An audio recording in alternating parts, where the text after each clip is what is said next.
So hello everyone, welcome to Tarot with Shiva. So now let's move to Capricorn. So Capricorn, this is your reading for the May 2026, and this is general reading, Sun, Moon, Rising, as well as Venus placement. Only takes what resonates with you and leave what doesn't. Okay, sa ating mga Capis, titignan natin ang energy ng ating mga Capis for the near past, present, and the near future energies. Okay, for the month of May 2026. Okay, for Capricorn. For Capricorn.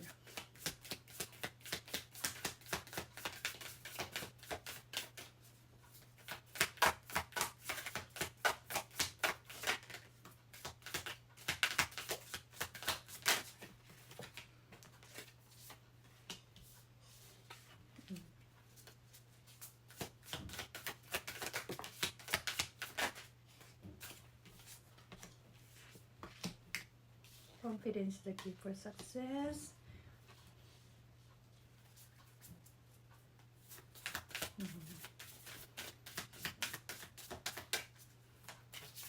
Creative ka ngayong buwan, no? Nakikita ko. Creative ka at happiness. The energy is gaining momentum. The bond and make it a first move. So, nakikita ko dito, Capricorn, is yes.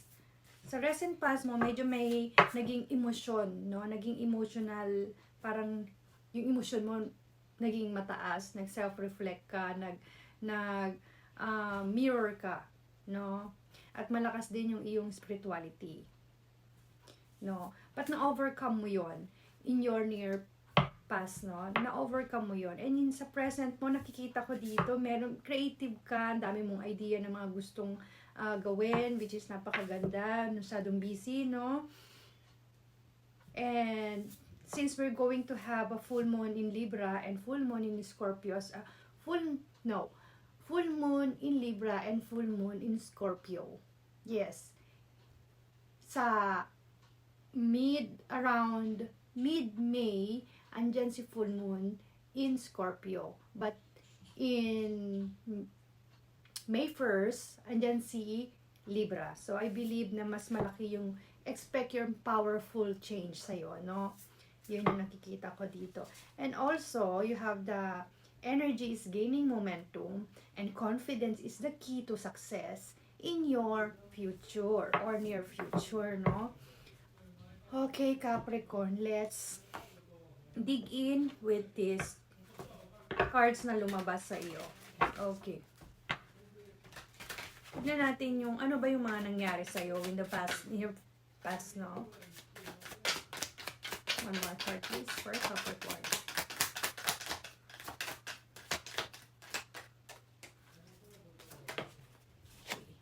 So, you have the moon, yes. Nag-self-reflect ka nga, no?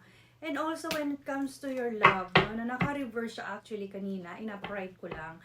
But, let me dig in more with this one. So, sa near past mo, nag-reflect ka, and then, may mga emosyon, no? Grabe yung emosyon dito na nakita natin sa past mo. And then, you have the lover. I think, magkakaroon ka ng yung mga nangyaring problema sa'yo sa past mo, doon sa communication mo with your partner or someone na talagang malapit sa'yo, nagkaroon ka ng medyo gulo doon, no? Meron tayo ditong the moon card and the lover card, no? So, nakikita ko dito at I feel like talaga na parang nag-awakening ka, no? Kumbaga, ito yung nagbigay sa'yo ng emotional high,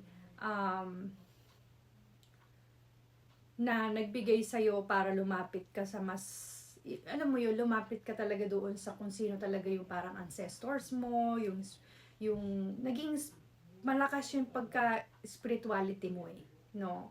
So, kumbaga natuto ka doon sa part na kung ano man yung nangyari sa'yo, no?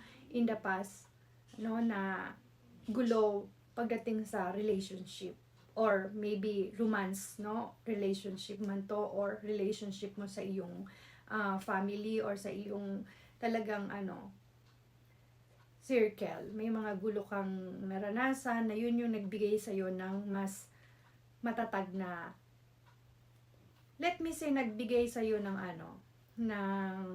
naging grounded ka. No? Nagkaroon ka ng boundaries, Capricorn, which is napakaganda nitong lumabas na energy na to. Okay, let me check naman is yung current mo. Ano tong current mo?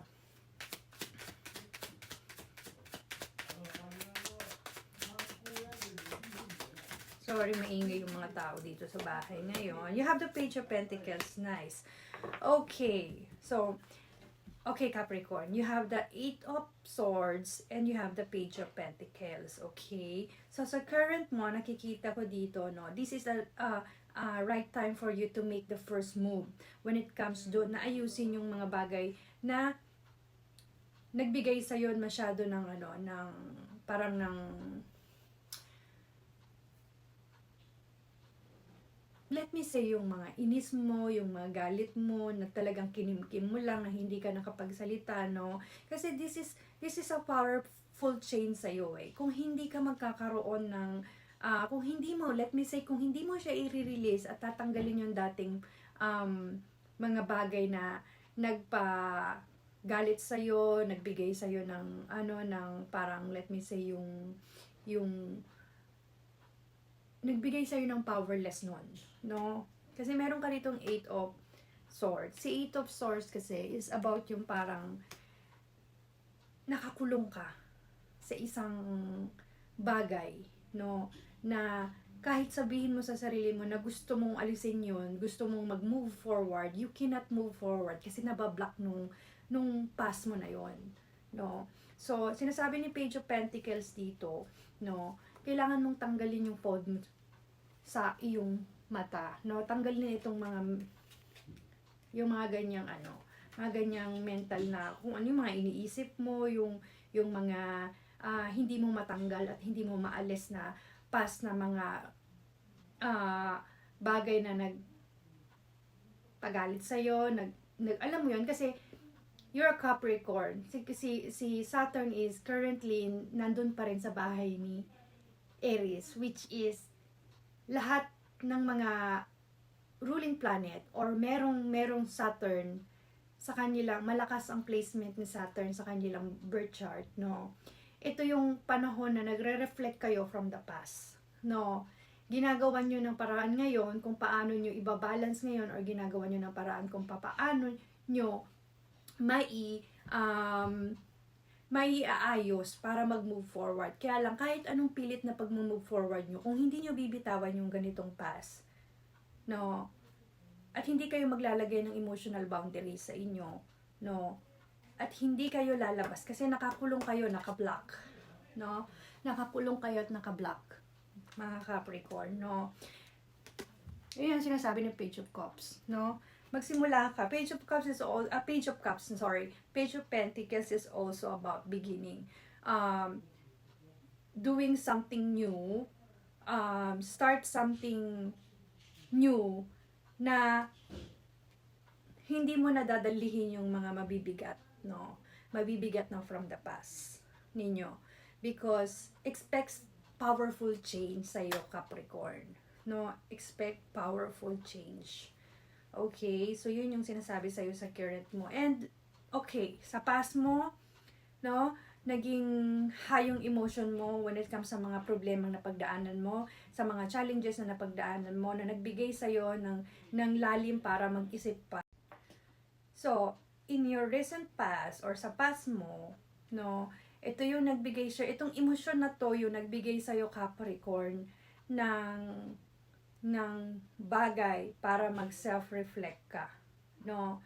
At lumapit ka, alam mo, sa iyong sarili, sa iyong sun, sa iyong sariling inner core, no?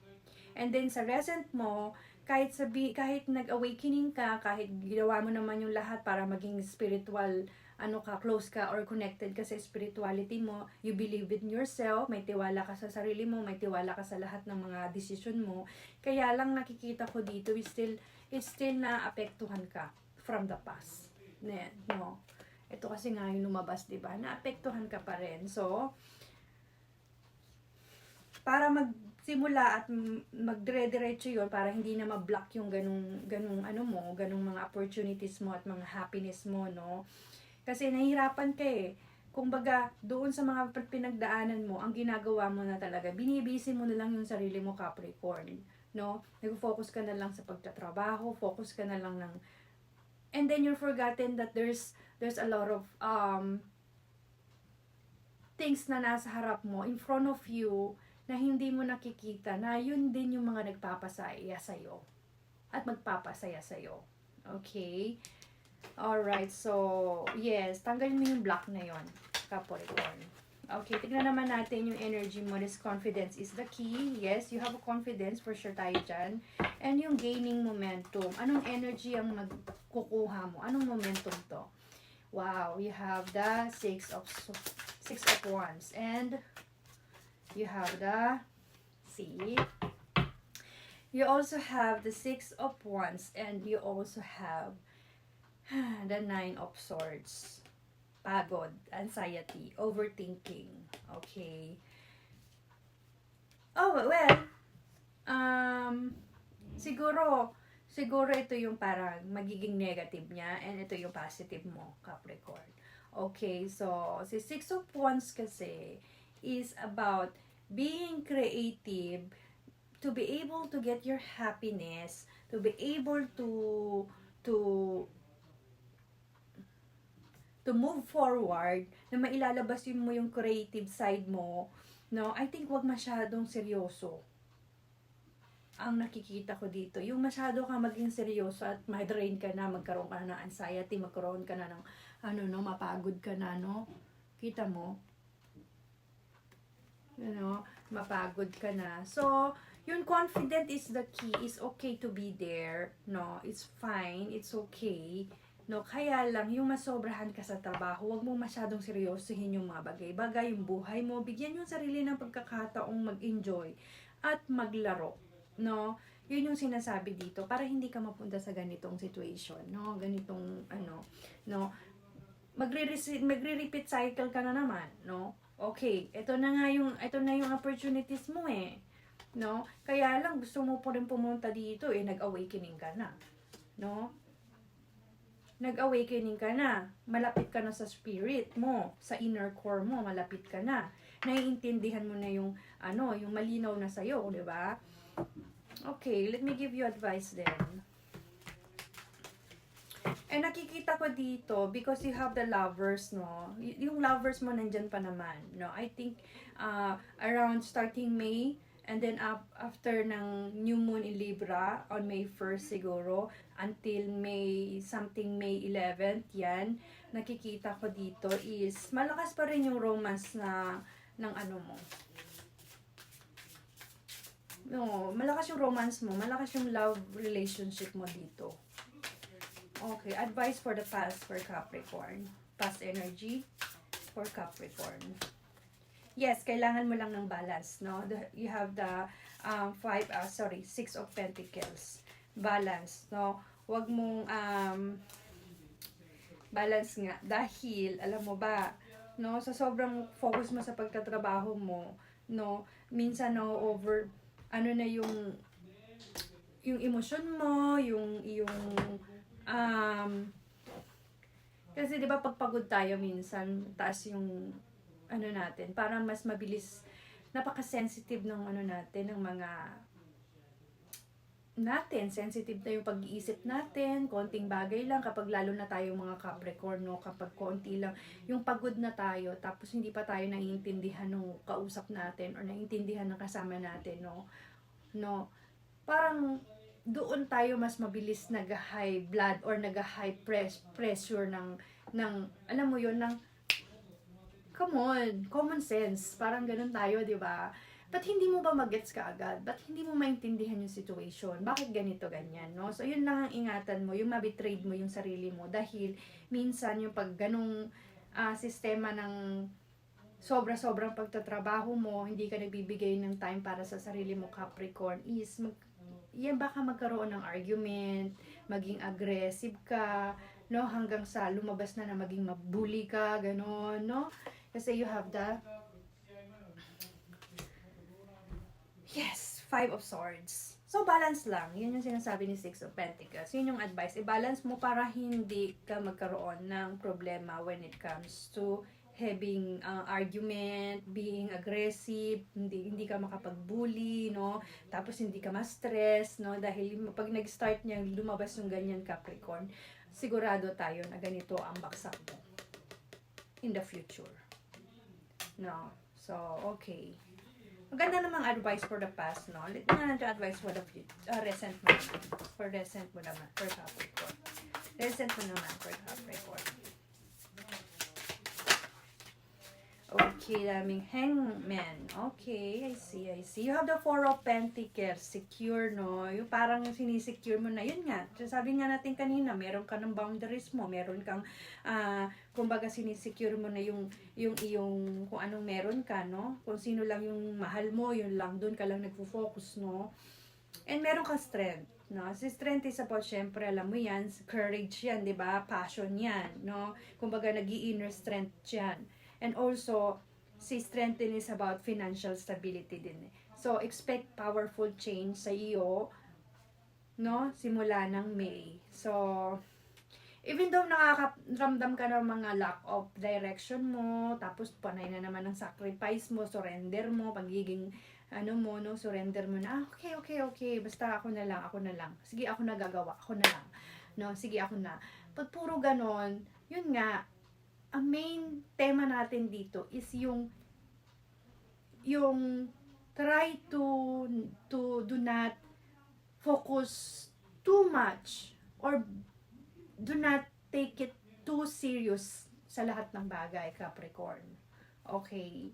Yun yung advice dito. It's okay to just leave it, alam mo yun, parang let it be. No? Alam mo yung kanta na, let it be, let it be, let it be, oh, let it be. Pabayaan mo na lang. No? Because, ang kagandahan dito, meron ka na ritong boundaries. Meron ka ditong security.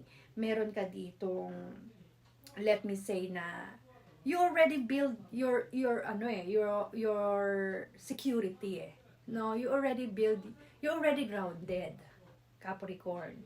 No, all you have to do is do not control everything, because you cannot control everything. Alam mo yung ibig kong sabihin na sa Capricorn, no? You cannot control everything, no? No, ano pa lang tayo, i-start pa lang ng 2026, wag mong i-drain yung sarili mo, maaga pa para i-drain yung sarili mo. Okay, see, you have the Sun and the Fool.